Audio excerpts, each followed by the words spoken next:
Very warm welcome to StudyIQ, my dear friends. I am Prashant Mavani. I hope you all are doing good. Today is 17th July 2020. Day is Friday. We have a very interesting quote to start with. It goes like this. The only place success comes before work is in the dictionary. The bottom line is that there is no place in the world where you will find success before hard work or some sort of work. Success is again something that is not, a sort of 100% guarantee that you will get out of your work, but experience and knowledge is definitely a thing that you will get. Success is a byproduct of your work, but your experience, your knowledge, the way you do things, how much you enjoy it, all these things matter quite a lot. Think about it. With this, dear friends, StudyIQ team has designed a smart course. This smart course is for Civil Services Examination. It covers your pre as well as mains examination, and to find out more about it, all you have to do is download our mobile application. To download the PDF of today's lecture, check out my Telegram channel. You can follow me on Facebook. Please make sure that you share this lecture with other students. Hit the like button if you have learned something from today's discussion, and please don't forget to subscribe to our YouTube channel. Dear friends, if you have subscribed to our YouTube channel, hit the notification bell. If you have done both these things, then can I request you guys to ask 3 more students to join StudyIQ channel. Thank you very much to all those students who are going to give it a go, who are going to try it, to convince other people to join StudyIQ. Okay, dear friends, on our table we have a very interesting topic coming from Times of India, one of the most important topic of the day, and it's about COVID-19. Of course, we want to win this battle against COVID-19, but for that we need proper warriors. Our warriors are burning out, tiring out. They are, our doctors, our nurses. They are working 24/7. It's taking a toll on their physical health, on their mental health, and you are always in this fight or flight mode that you will get infected with COVID-19. What will happen with your family? And there are so many things, isn't it, that doctors and nurses, they are facing at present when they are in this battleground against COVID-19. So this article is written by a doctor, and he is talking about that beds don't treat patients, doctors do. Right, beds are like tools, like any other tool. Bed is just a tool, and at present in our country we have enough beds as well. But what about doctors? Do we have enough doctors? If we don't have enough doctors, how we are going to add, let's say, 50 to 75,000 more doctors in a very short period of time? That's a big question. But the good thing is that we have some solutions as well in this article. Then we are going to talk about Indian University. I'm going to start with history and where we are at present and what we need to do. Then equal treatment. This one is about Divyangs, right? Specially abled people or disabled people. But I would like to call them Divyangs, right? They are definitely unique and they have this Divya Ang. That's what I believe. And state of deluge. This one is about Assam, frequent floodings. And then we are going to go through some important news items. So we have already started our discussion on this topic, isn't it? That beds don't treat patients, doctors do. Remember that phase when we were in February 2020? Or let's say the last or the second half of January 2020 and February and then March. This was the period in which our country was in short supply of gloves, sanitizers, masks, and particularly personal protective equipments or PPE kits. At present, do you know that we are exporting all these items in big quantity? I strongly believe that lockdown has given us one of the most important thing, and that is time, right? It has provided us with time to think, time to act, time to prepare.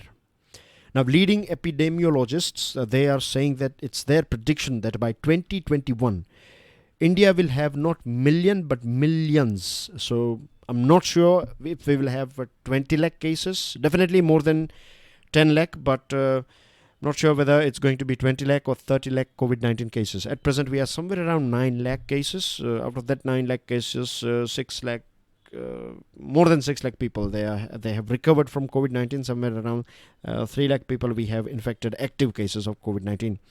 But here, epidemiologists are saying that by the end of 2020, or during the starting of 2021, we will have some millions of COVID-19 cases. So this is going to be a big thing. So we need more gears, we need more people, we need more warriors to control this COVID-19 and to fight this battle against COVID-19 and to win this battle against COVID-19. So the best thing that we can do is we can prepare for the worst and pray for the best. One of the most important thing that we need to do at present is to protect our rural area. In our country, India, you know it very well, in rural area you don't have that good facility of doctors. You have hardly one general practitioner, isn't it? If you want some special facilities, then you have to travel to city area. Now, some city areas are under various forms of lockdown. So that will again create, and many people, if you see our cities, then our Indian cities are, generally speaking, big villages. People from various different parts of our country, particularly villages, they have migrated to these city areas some 20, 30, some few years ago, or maybe some decades ago. So they have these traditional roots with their, we all have traditional roots with our villages, isn't it, generally speaking.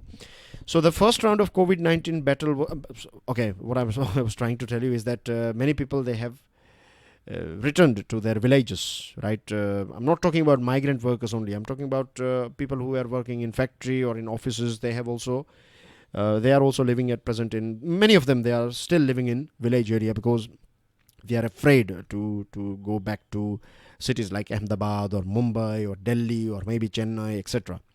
Now, the first round of COVID battle was won by doctors and nurses working mainly in government and some private hospitals. At both private and government hospitals, we are not short of beds now. We have enough beds. I do understand that there are few hospitals, a few places where we find a shortage of beds, but these are few or one-off cases. As far as beds are concerned, we have enough beds, we have enough quarantine facilities. The problem is that our warriors, when I say warriors, I'm talking about our doctors and nurses and the whole ecosystem. Medical staff, this pharmacy staff, your cleaning staff, your maintenance staff, all these people, they play a very important active role in fight against coronavirus.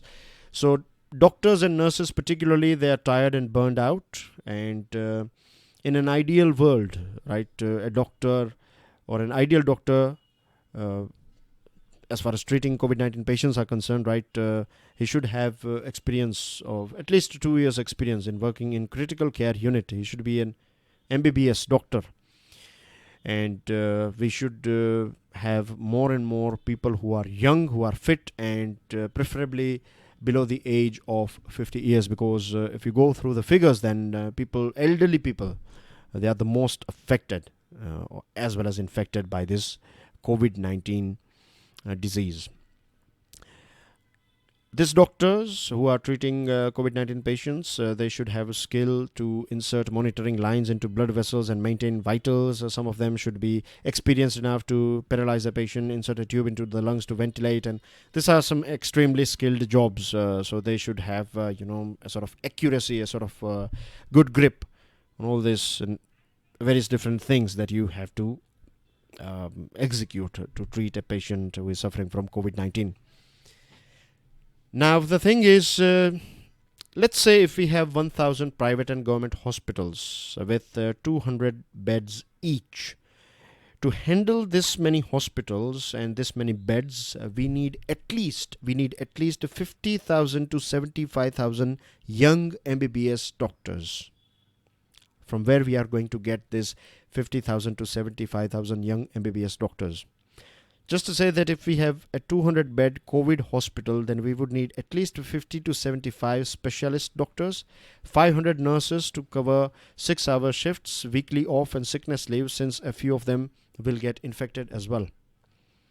So as far as this big question of attracting or getting 50,000 to 75,000 new doctors are concerned, young trained specialists are concerned, there are few things. If we if we can show our courage, particularly MCI, if MCI can display courage and if it can take bold steps, then we can definitely add more doctors. Now, I'm sure you'd be thinking how we are going to do it. I have some answers as well for you guys. First of all, let us understand that in an ICU, 20% of doctors are trained for critical care unit, anesthesia, and emergency rooms or facilities that, or the skills that you need for emergency rooms. 80% of the doctors should have the knowledge to interpret the data from the cardiac monitor, biochemical and hematology results and things like that. Now, as far as attracting talents or these doctors is concerned, then 25,000 young medical specialists, they have completed their 3 years of training. They are waiting for their final exams, right? What they are doing at present, they are jobless. Right, they are just waiting for their final exams. And remember, they have completed their 3 years of training. We have 25,000 young medical specialists like that in our country. So, Dr. Manoj Gupta, who is ambassador of D&B Doctors Association, he says that most of these doctors will be happy to serve COVID-19 patients in district hospitals for a year if they are exempted from exams. Bingo, we can get 25,000 young medical specialists. All we have to do is we have to give them exemption from this exam. About 3,000 doctors who underwent a fellowship programs for 2 to 3 years after internship as intensivists in large private hospitals, and they have acquired great skill. As per Dr. Dhruva Chaudhary, he reckons that these specialists would be delighted to work in COVID hospitals in districts, provided if Medical Council of India, MCI, recognizes them as incentivists. See, they have experience here, right? They have finished their internship and after that, they've done some 2-3 years of fellowship program. 1,200 young medical specialists, they have spent 3 years working in emergency rooms. They have treated so many patients, critically ill patients, right? So what all we need to do is, they will be happy to work for 1 year if we recognize them as emergency medicine specialists. 1,700 young specialists, they have spent 2 years in large heart hospitals. If we can give them a diploma degree, if we can recognize, if MCI can recognize their diploma degree, then they can cater us in this COVID ICU units or hospitals. 90,000 Indian doctors who are trained in Russia and China, they couldn't clear Indian exit exams. I'm not saying that we can get on board all 90,000, but what about top 20,000, brightest 20,000 from this 90,000? Picking them is not going to be a big thing, and if we can give them exemption from exam, then we can deploy them as well. There are 2 lakh final year nursing students who have finished training and they are waiting at home for final exams. We can get them on board as well. They can serve us for ICU nurse, and we can give them 1 year additional ICU service certificate.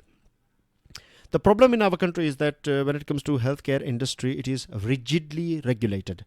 A nurse who has experience of more than 10-15 years, she will remain just a nurse rather than upgrading her. I'm not saying to declare her as a doctor. That's totally up to this medical professionals and their education institutions and their control institutions like MCI. They can come out with rules and regulations for it. What I'm saying is, if a person who has 10 plus years experience in a particular field, then there are so many things that he or she would know. Then we should upgrade that person, right? That person could be somewhere between a nurse and a doctor, right? We can place that person there, and there are so many things that person, we can directly consult that person, and he or she will help you out with so many primary things. Then in our country, we have one more example that any doctor who spends 10 years working full-time as an anesthesiologist, post-MBBS, and acquires great skills, but without MD in anesthesiology degree, is legally not allowed to anesthetize patients independently without master's degree. Even if you have 10 years experience, just imagine that one MD is just out of the college and one person who has 10 plus years experience, who is going to be more knowledgeable. Of course, this person, he has education as well as experience. This person is just fresh, isn't it? But then as well, this person would need this MD's presence to go ahead with this anesthesia. So we need to, make it a bit more flexible. And one more interesting thing that I find in this article is that we need to prepare a floating skilled workforce of doctors and nurses that can be deputed. If you can depute a few people to those states who are highly affected. In a state as well, you may have some pockets where infection rates are quite high. So from various different districts, you can deploy them. And once job is done over here, they can be sent back to their main headquarters or main places where they are working. So in exchange for their service to COVID patients, if MCI as an exception recognizes their skill, a few thousand precious lives can be saved. Moving on to the next item, this one is about education, the lost voice of the Indian university. Dear friends, in 19th and 20th century, in our country, the universities, colleges and everything was designed and developed by British Raj. So their main job was to brainwash our people, our younger generation, and to create such a workforce that can work in their colonial regime, that can fit with their idea of exploitation and whatever their ideas were, So that was the main aim of education system at that point of time. Then in 20th century, we saw this, growth of nationalism, liberal education, and process of decolonization started. And so many of this, pass outs, many of them, they joined colonial state, and many of them, they contributed to national movement because they were aware about this nationalism and democracy, and so many these ideas were popping out in their mind and hearts. Right after independence, our focus was on nation building, right? It was not about fighting anyone. So our curriculum and everything was designed as per that, and we saw inception of so many institutions like IIT, IIM, and then IIS, ISI. It's not ISI, means Indian Statistical Institute, right? It's not Inter-Service Intelligence. So, just joking. Indian Statistical Institute, Jawaharlal Nehru University, and so many other. All these institutions were given one of the most important thing, right? I strongly believe that one of the most important thing that you need to give to any university or educational institution is not money. It's autonomy. It's the freedom to decide what is best for the students. That is the most important thing. So this was bestowed, this was given to all these institutions. And there used to be this healthy discussion and engagement. We used to have these faculty committees and committees of courses and board of studies and university senates and academic councils, executive councils, and all these people, they used to come to one table. They used to discuss things with each other. They used to, debate and discuss things. And it was all about improving education. It was not about my victory or your victory. It was about the victory of a student as well as victory of subject, and refining things and achieving excellence in all the things that we are or we used to do. That was the main, I believe, the main idea, right? Intellectuals and these people, they used to gather, hang around, and they used to discuss this sort of things. But since 2005, we can see gradually bureaucratic centralization has happened in our country, in education system. National Knowledge Commission was created. More and more emphasis on privatization of education. So only those people who can afford, and those people who cannot afford education is something that everyone wants their kids to get educated. So they are going to spend, they are going to borrow money, and they are going to pay fees, isn't it? So this was the situation. Bureaucratic centralization. Designing curricula was something that was done by academicians, but now this was controlled by government bureaucracy. So university emerged as an extension of government. Bureaucratic centralization. Let me give you one example of University Grants Commission. From the name itself, you can say that University Grants Commission. So this commission was designed to give money, to give grants to institutions. Now, when you ask for money from your father or from your mother or from your elder brother or sister, when they give you money, it's not just money, isn't it? They will give you some advice as well, that make sure that you don't spend in this and that and etc. So this is very natural. And that's what happened with a University Grants Commission. It was designed to just give grants, but then it became a sort of body that if we are giving money to you, then you have do what we say. It was not said that clearly, but that's what it is now. University Grants Commission became a very powerful body, and it started interfering in daily functioning of higher education institutions in our country. Academic terms, modality of evaluation, conduct of teaching, learning process, everything was then controlled by, or at present it is to an extent controlled by, government. In last 15 years, the government and the central regulatory agencies have systematically transmitted from being facilitator to decision makers, and this is not good for our future as well as our present. I'll give you one more example which is not mentioned in this article, but a few days ago we were talking about this visa rule. Remember, we talked about importance of immigrants and the role played by immigrants in the development as well as growth of United States or USA. So when Mr. Trump came out with this idea to bring out a law that will deport all those students, foreign students particularly, then Stanford as well as MIT, Massachusetts Institute of Technology, this two university, they even filed a case against this decision by this ministry.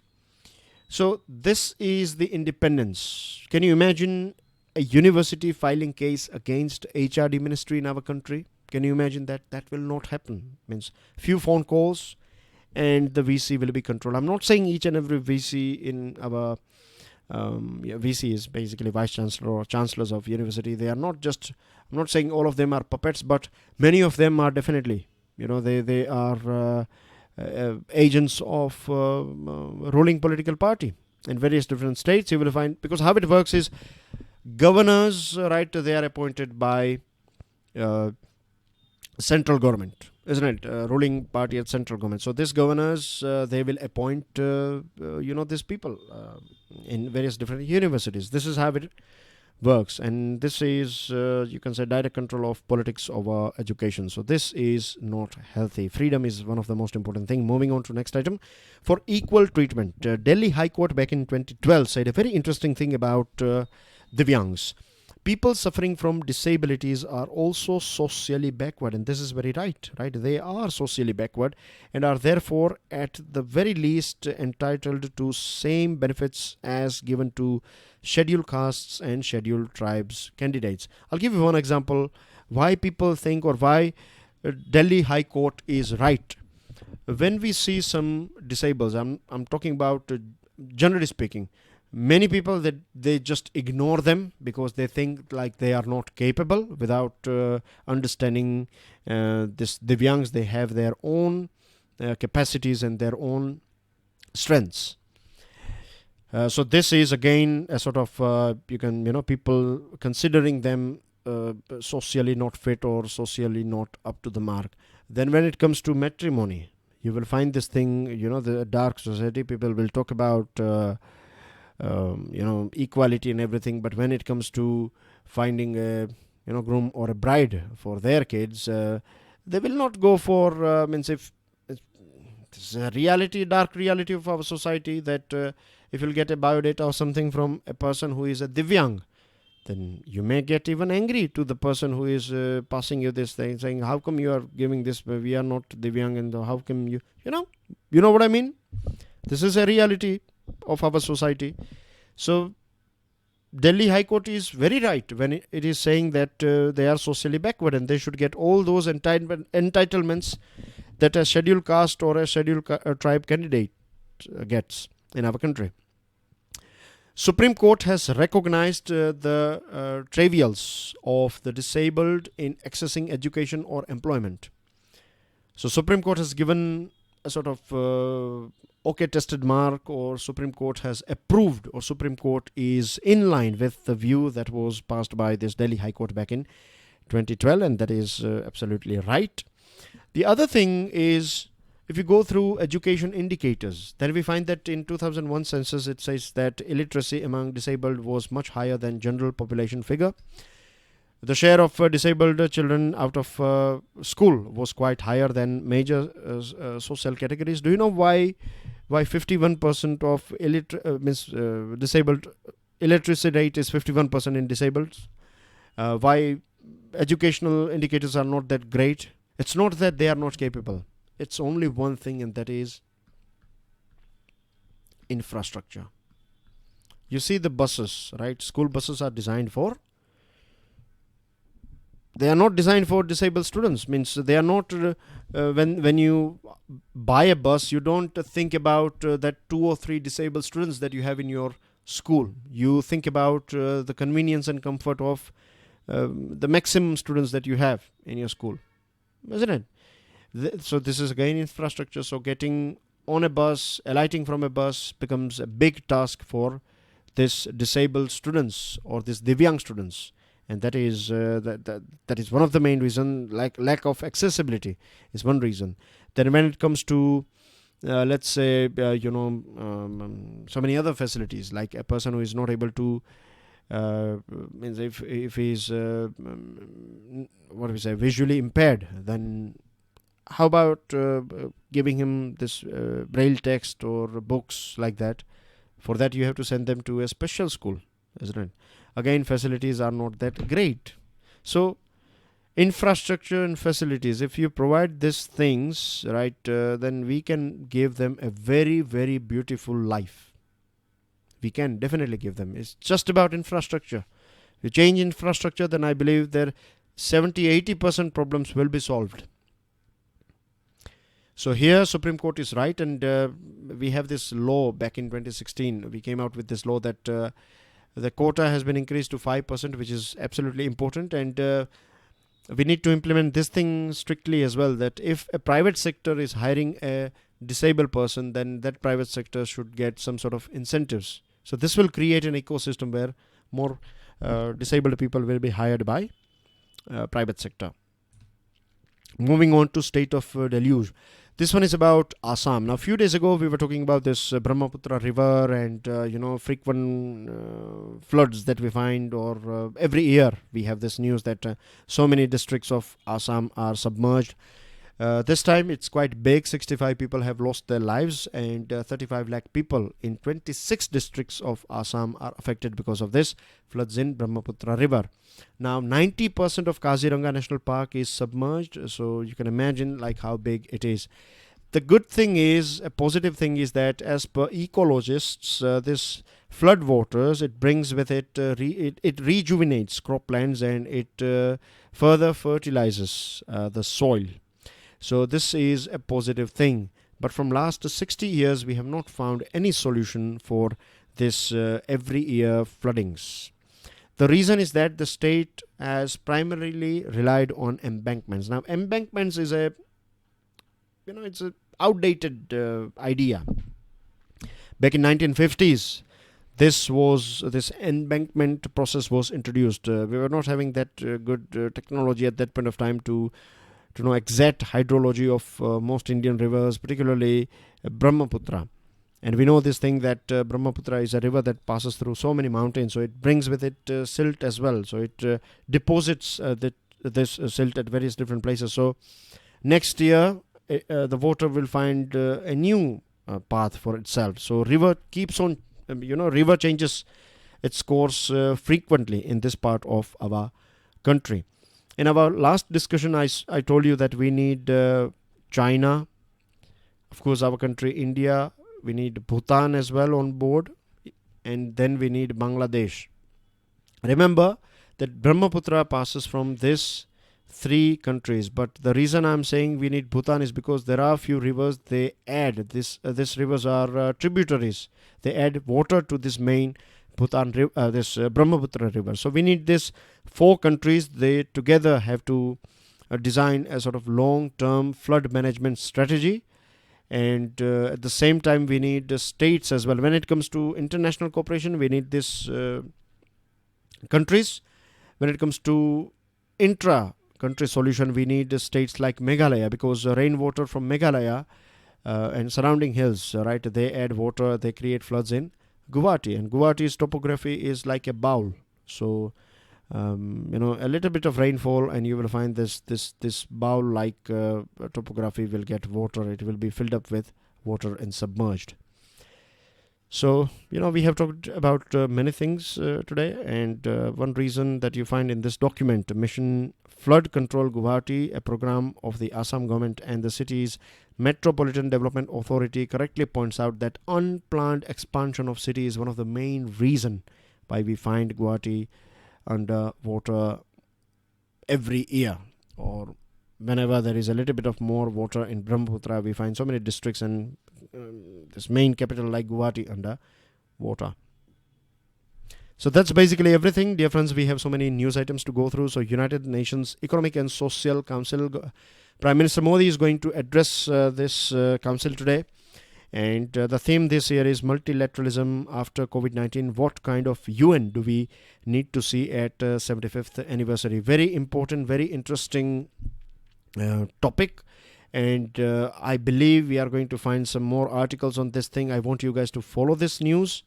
Right, if you find some more news later on today, then go through it, because this is going to be a very important thing, because this whole discussion means talk of the town is to upgrade and refine United Nations and other agencies like UN, this WHO, UNSC and things like that. A government said that less than 2% of COVID affected patients are admitted in ICU. Dr. Harshvardhan inaugurated Rajkumar Amrit Kaur OPD block of AIMS. It is one of the largest OPD in our country, 15 crore rupees and 2 lakh tests per day. It has this capacity. Central government said that total number of recovered patients from COVID-19 has crossed to 6 lakh, and at present we have some 3 lakh plus cases, active cases in our country. The fourth phase of Vande Bharat mission, which is currently underway, has been augmented with addition of around 120 new flights between 15th to 31st July. So far, till 15th July, 6,87,467 Indian nationals have returned to our country. Defense Minister Rajnath Singh will take a 2-day visit to forward areas of Jammu and Kashmir and Ladakh starting today. External Affairs Ministry has said that South China Sea is part of global commons, and India has, India is interested in peace and stability of this region. He said that everyone has to follow UNCLOS. As far as Kulbhushan Jadhav case is concerned, Indian officials are going to visit Kulbhushan Jadhav. And this is the dam that I want you guys to keep in your mind. You should by heart the name of this dam. Pakistan is trying to build Diamar Basha Dam in Pakistan-occupied Kashmir, which is illegally occupied by this Pakistan. So India has condemned this attempt. And India and China, they are going to have discussion today. National Commission for Women has taken cognizance of police brutality. And this is coming from Madhya Pradesh, right? A revenue officer was destroying the crops of a farmer couple, and this farmer couple, they have consumed pesticide in front of police after administration destroyed their crop. This is brutality. This is pure feudalism. The government today launched the implementation guidelines for Animal Husbandry Infrastructure Development Fund. And the last one is that World Intellectual Property Indicators 2019 report. India has emerged as the top 10th nation in rankings of total intellectual property filing activity. And that's everything in today's discussion. I'll see you soon with daily financial news analysis. Till then, enjoy your studies. God bless you all. Jai Hind.